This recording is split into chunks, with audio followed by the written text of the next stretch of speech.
Vinyl community, seeking a thread, seated with you here today on another late evening. I have some videos I want to get to that are sort of about topics and ideas, but lately I just have really good piles of records to show. These are all records, well, some of these are old, but most of these are records that predate my trip to New York with all the VC buddies and that heck of a stack I brought home. So this stuff I've had pre-WFMU. So we're going to get into it in just a second. I just want to thank everyone for the amazing response I got for the Material Objects EP pre-order. We'll be shipping those out within the next couple of weeks. Really great response, and it's been super sweet of everybody to back this thing. More to come, and I think I'm really even more excited about what we have to work with. So thanks again. You can check out, there is a YouTube page for Material Objects that has a live performance we did, plus the video for the new single, you might call it. I'll link to that below if anyone cares. And just thank you very, very, very, very much.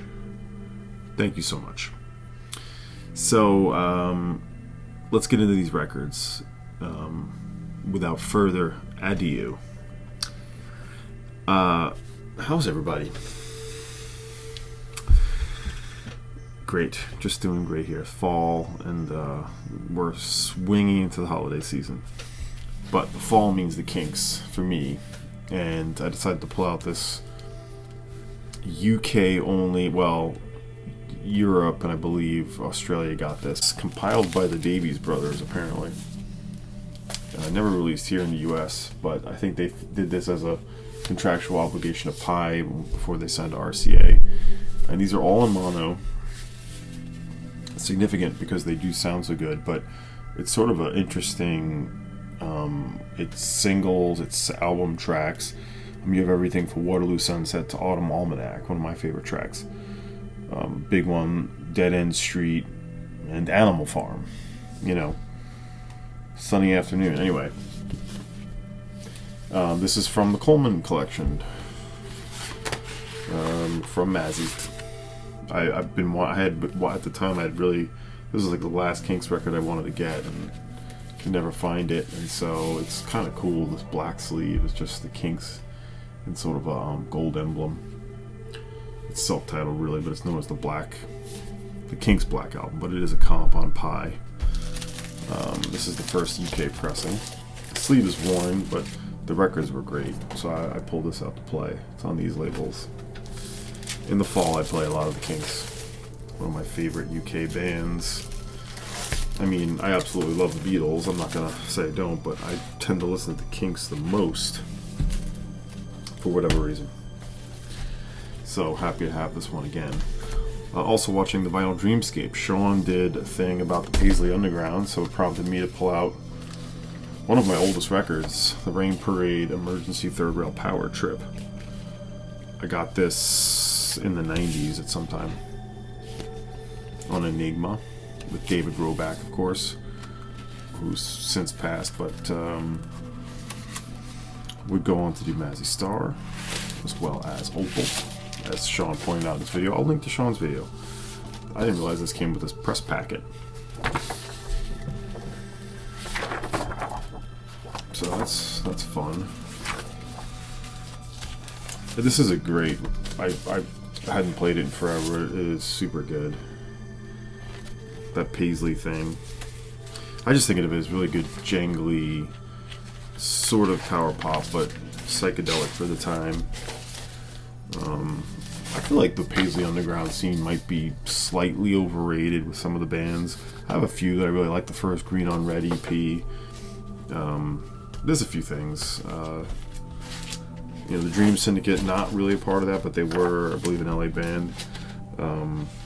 The Days of Wine and Roses is great. I have that. But great video by Shawn. What am I doing here? I got old plastic. I got all kinds of shit. I'm just gonna pile that over there. Okay.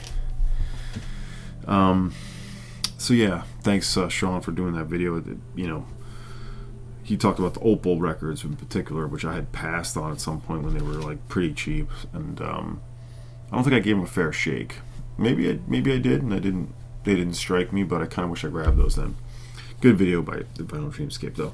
This one has nothing to do with any of that. Michael McNabb. The record stunt he played on a stream that I happened to get because it was cheap and fit in with another order. And this is like just an 80s computer dude doing synthesizers. It is called exactly that, computer music, but it is on a somewhat beloved label. A lot of different kinds of stuff on this label. 1750, right? 1750 Arch. I meant to look up more about that label, but there's a fair amount on that label. I have a bunch. But this is just nice, not dated 80s tapestries of computer sound, we'll call it. Has a Library of Congress catalog card number on it. But Stunty did play this in one of the streams, and I liked it. I think he even predicted I would like it. He's usually right.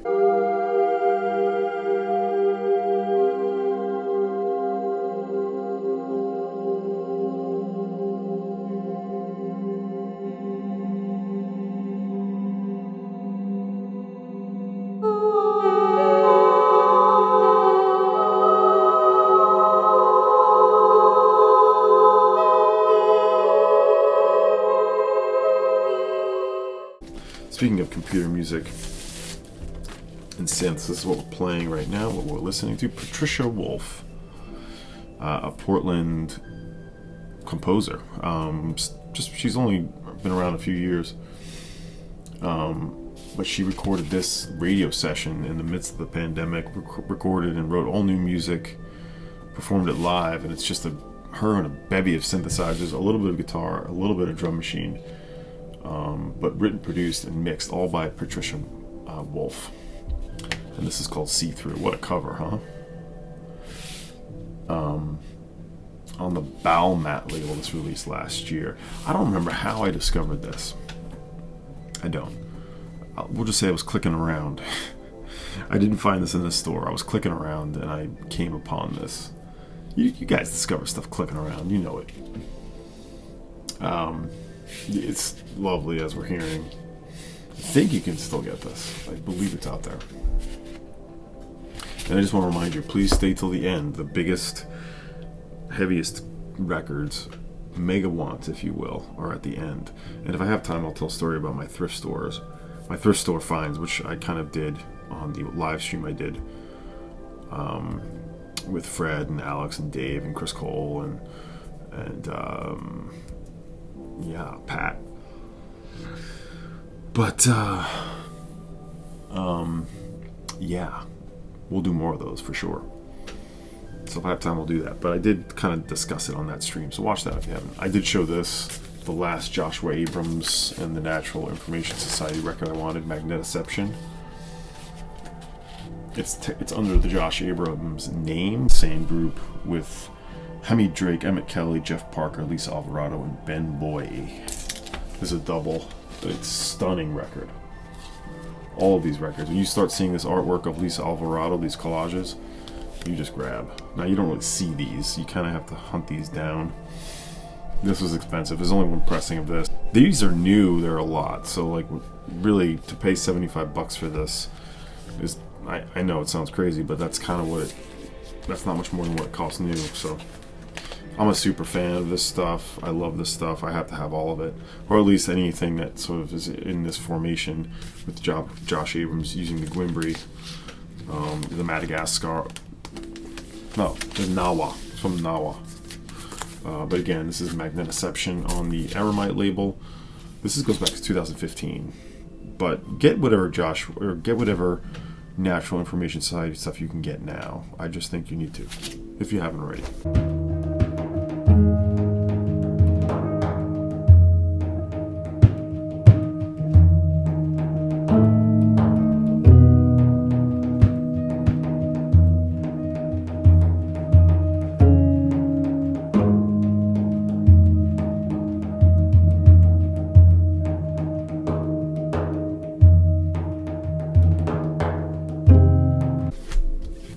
decided to keep this Popol Vuh Aguirre from the film. This is the German press. It's weird. I don't think it shows as the first press, but this is the first German press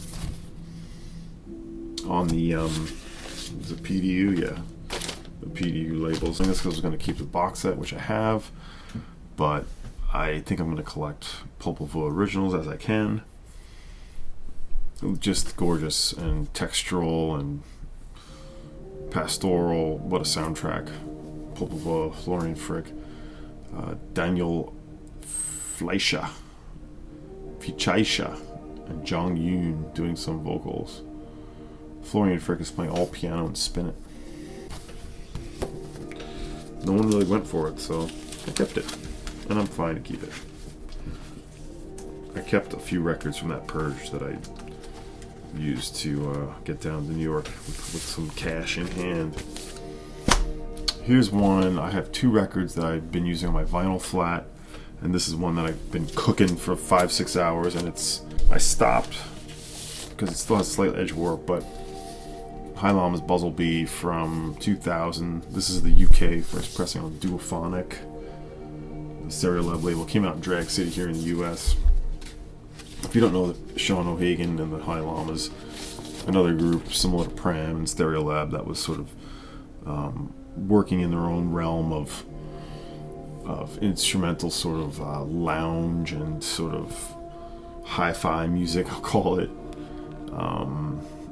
You might call it post-rock. It's not really any of those things. It really is unique to the bands that were doing this. It involves a little psychedelia, a little lounge, a little jazz, a little indie.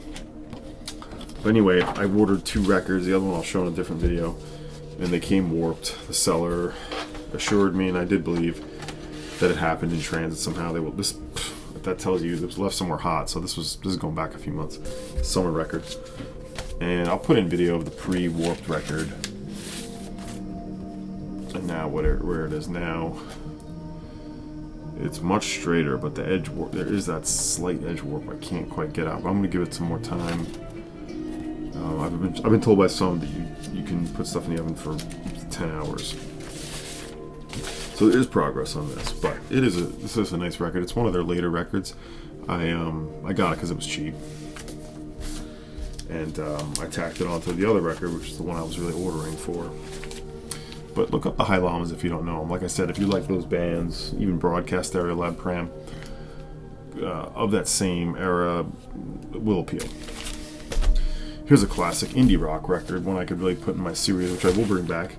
Helium's first album, The Dirt of Luck, Mary Timony, post-Autoclave. She was doing solo. This is just a classic mid-90s indie rock record on, of course, Matador Records. This is the original pressing. They did expand this,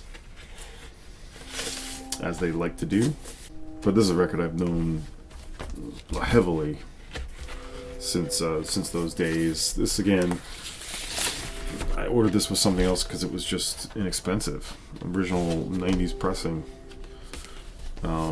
Had to go for it. It features Ash Bowie of Popol Vuh, North Carolina fame. Mary Timony's amazing. I love Mary Timony. What a great guitar player. I love her vocals. I love her, what she sings about. She has like sort of prog vocals.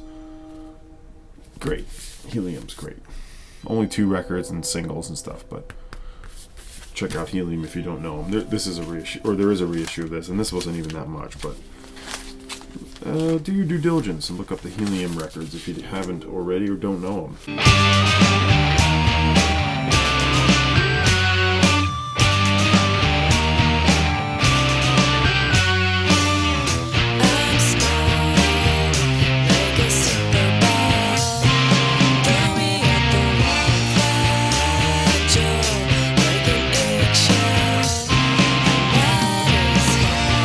Here we have Cheap Heat, though it's not really a heating record or heat record. This is a Finnish record by S. Yes. And it's called Sateenkaarisuudelma, all in Finnish. But this is the guy who runs the Phonal label, but he did this release on a different label called Percussion. Anyway, this is a double LP of sort of modern classical, post-rock, ambient. This is gorgeous. This does not really feel like a synthesized record. It feels very earthy, very warm, very real, very direct. I got this for $10 sealed, dead stock. I mean, you should be able to find it for something close to that, but just what a gorgeous sleeve too. Absolutely love this. I've been inserting, I'll be inserting clips. I will insert a clip of this. This is a stunner. I want to play it right now. Maybe I will after this record, but the guy's name is S, and this is related to the Phono label. So maybe I'll put this aside for when this Patricia Wolf side ends. We'll pop this on. Why the hell not?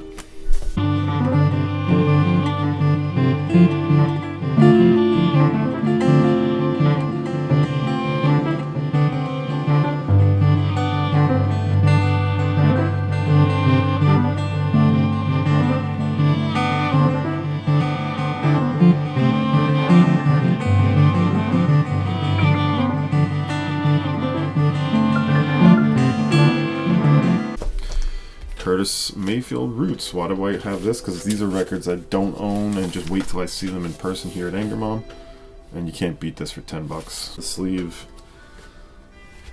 I didn't realize until I pulled it out of the sleeve, because I looked at the sleeve, it looked nice, and the record is beautiful. I'm like $10, but you know, sometimes when I'm at Enigma, I don't really, I can be a little bit more lax because I'm getting, you know, I work there, and I get the discount. But anyway, the sleeve was detached because of the way these Unipacks are. It's like a perforated end, so. But I don't really care because it still looks nice. It still presents nice in a way. But maybe I'll find another sleeve for that. But like I said, Curtis Mayfield, I wait till I see him, scoop him. And I may do some Show Your Funk records. I wanted to do that. 6-inch Pianist had done that. John, the Digital Gramophone, had done that. I might want to do that. Here's one from the Kranky files of an obscure band. One that did a record that did on the Bliss Out series, and Stunty also coincidentally showed this in his stream, Tomorrowland. This is called The Sequence of the Negative Space Changes. Very obscure band out of Michigan, Lansing, I think it was. Really not much discussed. They're sort of like ambient rock band, but this has a real drone aspect to it on the Kranky label. Late 90s, I don't remember the exact year, but I love this. This is super mind melter, sort of transfixing, sort of transformative. Another record on CD only, but this was also cheap, around $12. It's that Kranky sound, you know, that ambient indie sort of spacious sound that they really were one of the foremost labels putting out that kind of stuff. Tomorrowland. It's a duo making sort of sound collages.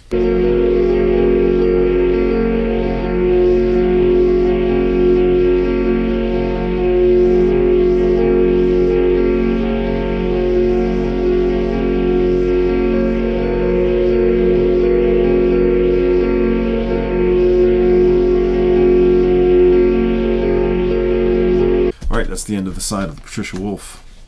I'm going to play a little bit of this S. It's actually not the end of it, but we're going to play a little bit of this.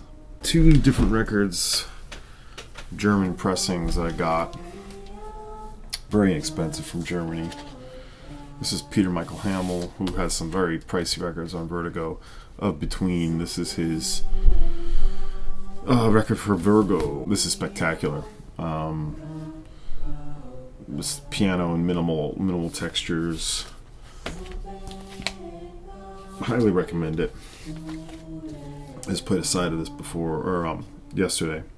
But you have Hamel doing piano, clavier, electric organ, synthesizer, Ulrich Kraus, and Anatol Arkus contributing as well. Artist, from, like I said, who was in between. And he has some solo records also on the Vertigo. Amazing how cheap this is and how expensive the Vertigo records are, but I don't know those too well. I'll have to sample those.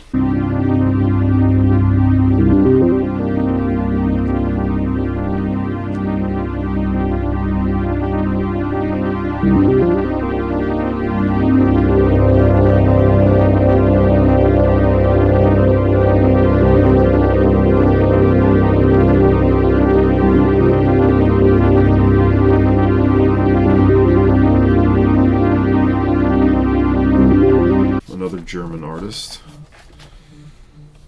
but a percussionist. Okay, I can do this. I can do this. Talking about the family of percussion, this group led by Peter Geiger, the German drummer and percussionist. We talked a little bit about this on the stream I did. Chris Cole showed a whole little grip of a family of percussion, but there's a record by Peter Geiger with that name as a title. But on this, you have Doug Hammond, who I just scored that Ellipse record. Wolfgang Downer, some big names. Alan Skidmore, Tom Nicholas, Trilak Gurtu. Like I said, this is on the Nagara label, going back to 1979. This is spectacular. Again, that ambient percussive sound that I love. Creating fields of sound with percussion. It just is exactly what I want. But you have other stuff going on. Wolfgang Downer doing different synths, Fender Rhodes, Alan Skidmore doing the reeds, Doug Hammond, log drum vibes, percussion, bell, bass, steel drums, voice. There's a whole lot going on this record, and not expensive. This was around the $30 range. I will be looking for more family of percussion. This is a great, this seller is super reasonable, really clean records too.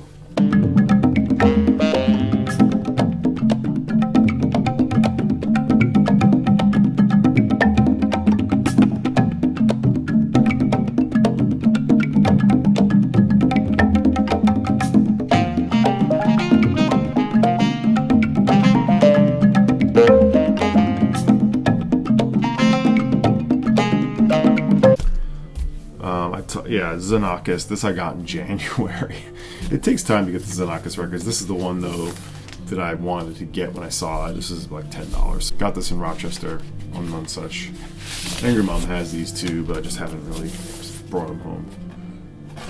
This one is a little less intense than, say, Persepolis for one. If you see this, just grab this. This is great. This has got to be from 65, I think. Something like that. That one, I'm going to get to some big heaters here in a minute. Shipping News. A compilation of their RMSN, or Remission singles or series on the Quarter Stick label. This is great. It really has some real dub-heavy sort of selections on this. And of course, on the Quarter Stick label is a double. This is another one you can find pretty reasonable. There's only one pressing of it, but you should be able to find it. It's great. Oh my god, the song Paper Lanterns, what a sort of demonic dub track it is. Very stripped down, very moody, and just sort of badass in a way, this record. But it is a compilation. It's just called 3-4. Shipping News, Louisville, sort of following in the footsteps of June of 44, Rodin, all that stuff. I love all that stuff. It's double.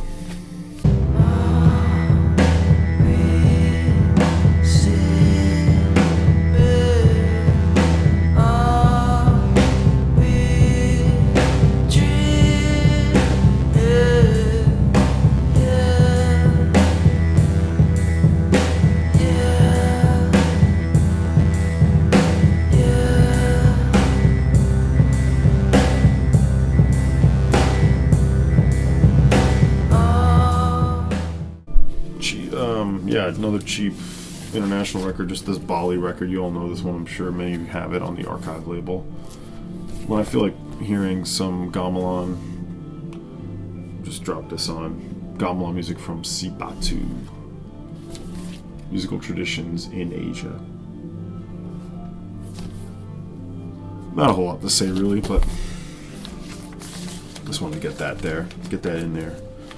I'll enjoy that from time to time. Waiting to get this at some point. Someone finally had a decent price. It never comes down in price. I don't know when he's going to reissue it, but I am going to show a Neil Young record, Lanois, the original pressing. This is not a bootleg with the textured matte cover, similar to Tonight's the Night. This is Neil working with Daniel Lanois and the two of them only, and kind of pulling a Frippertronics on it, like letting Neil Young play and come up with these songs and sort of like coming back to him, reverberating back to him in the room. And he takes songs, a few real old ones, such as Hitchhiker. That's the first real official appearance of that here, and then a bunch of other new songs. But it's just Neil. But it's not just him doing acoustic. This is a revered record. 2010, and I remember it being $40 at the time. I'm like, nah, I'm not doing that, Neil. And made a mistake there. But lovely cover.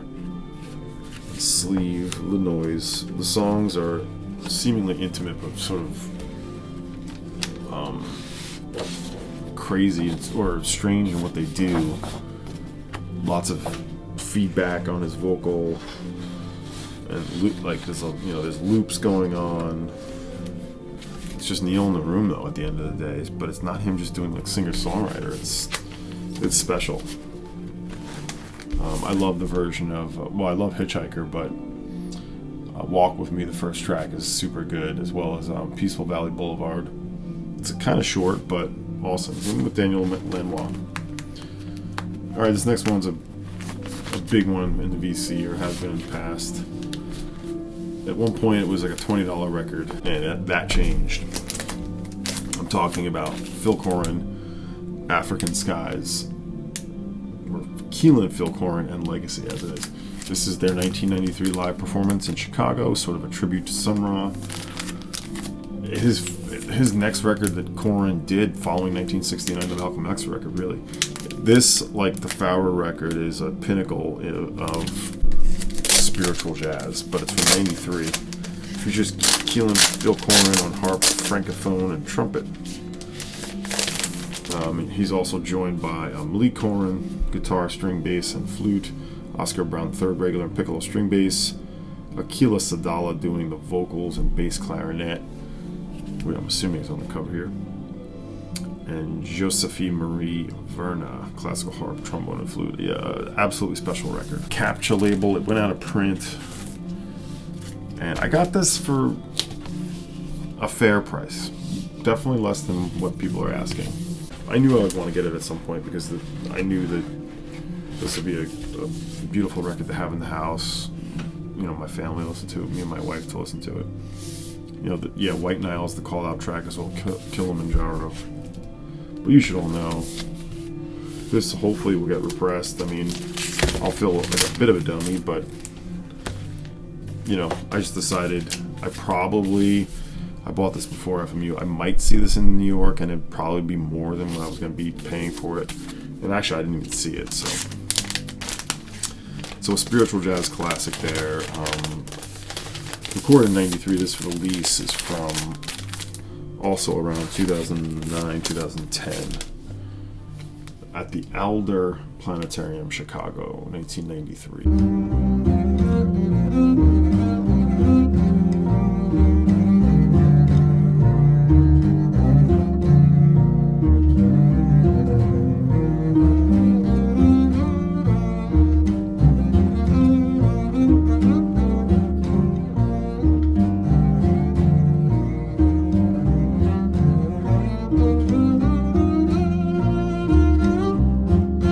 I showed this on Instagram, the Pharaohs Awakening, Chicago Soul, Jazz, Funk, Free Jazz. This is like the second variation label, a big one for Needle Groove, Kieran. Oh, great. So much life and feeling on this record. Just a lot of feeling. It's called The Awakening, if I didn't say. And it's kind of hard to pick up the sleeve. I don't love the sleeve, but they should have probably done this a little different. Gold's kind of hard to pick up. But I'll show you the label. It's on the Scarab label, that's right. Yeah, this one I also got a couple months ago now. Or probably in September, pre-FMU. Yeah, this one moves me, it really does. I'm not sure why. I think it's, some maybe feels overrated, but I really love that it's not necessarily just a free jazz record or a beautiful jazz record. It's definitely, as you can see, kind of a big band record at times. Funky, free, soul jazz. It's got a little bit of all of the sort of seminal black music, I think, from the 70s. So I was happy to get this for, again, good price. Good price. Not cheap, but good.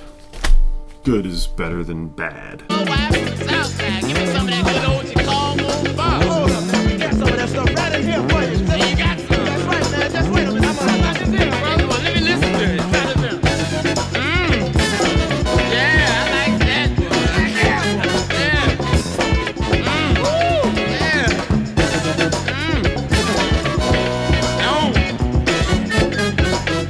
I'll try to do a quick few minutes on the scores I had at the local thrift store, 2 weeks ago now. Went there to donate some stuff, and typically I always check the record selection. They do have a record section.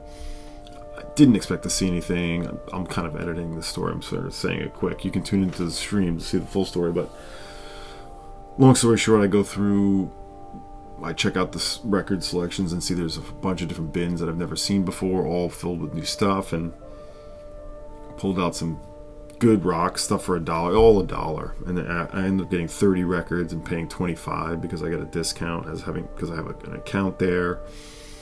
So I paid less than $1 for all of these, with 2 being like serious, pretty serious finds. Nothing incredibly rare, but yeah, just digging through and found some decent jazz and some decent rock, all stuff I can flip. I'm happy to do. And then these couple records, let me show them to you. So I was finding some decent stuff, and then I found there we go. I actually have a pretty big pile. I found this just sitting in the bins. I already have this, but this is a nice clean original Trident Impulse Kulisamama. It's actually the first reissue of stereo, but it's in beautiful shape, Van Gelder and all that. I'm like, okay, now I gotta really look through. 2 of the guys working there were going through the few things that they pulled aside, talking about their rare Rolling Stones records, and then left a pile of what they said was just Mitch Ryder and Tijuana Brass records. They leave the pile, and in the pile was Moondog 2, which I also own already, but it's got some wear along the bottom, but the record's nice, and it actually had the booklet insert, which I've already put in my copy, which is in nicer shape, but still, this presents quite well. Just to find Moondog for $1 or less in the thrift store in 2023 is great. Clean copy of Reuben and the Jets. Very nice. I've already checked it, but yeah, I'll clean all these up. Son of Word Jazz, Ken Ordine on dot. Not incredibly rare, but a record that isn't in a little bit of demand. This Jimmy Giuffre Tangents and Jazz. This Belly Dance record. Of this US copy, Traffic. Very common record, but always good to check out and great. I love it. 3 Procol Harum records. They're all in nice shape. I can get a nice trade on these or sell these, and I certainly will. This James Taylor, this is probably not worth very much at all. These Bob Segers, I think, sell for decent money now, especially this one with the hype sticker and the shrink. 2 copies of that. Stevie Nicks, a bunch of Carole King, which used to be dollar bin fodder all day long, but now I can give these to Anger Mom and they'll sell that day. This cheap jazz comp, I probably didn't need to grab that. 3 Bruce Springsteens. This one's got some writing on the cover, obviously. Yeah. Always can move Bruce. This Steel Eye Span. I have a nice original mono of this, but This is a pretty good copy, needs a clean, but after bathing at Baxter's. I know a Mazzy record here, Ready to Sail Away, and Paul Simon. So great to get, and there's more. There's like another 6-7 records of nothing special, but all that for under $30 or $25 with those 2 big scores at the top.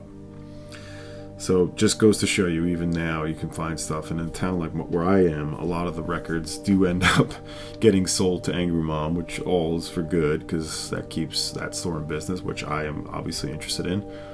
But even myself, when I'm out looking, you know, I find things. So don't pass up an opportunity to look at records. I mean, you all probably know this, but don't underestimate.